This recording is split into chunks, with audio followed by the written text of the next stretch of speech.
How to remove resume from ZipRecruiter. Hello everyone, I am Vishaka and welcome to our channel. Now let's get right into the tutorial. Firstly, go ahead and open your preferred browser and in the search bar, search for ZipRecruiter.com. Make sure you are signed in, and if not, then go ahead and sign yourself in. Now, tap on your profile name drop-down on the top right of your screen and further tap on the Manage Profile option. In the interface that you will be led to, scroll down and you will see the tab for CV.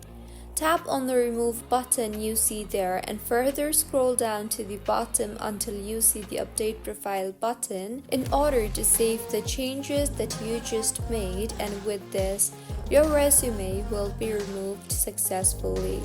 So, this is how you can remove resume from ZipRecruiter. If you find this tutorial helpful, please like the video and do comment if you have any queries. Also, do subscribe to our channel for more helpful tutorials like this. See you on the next one.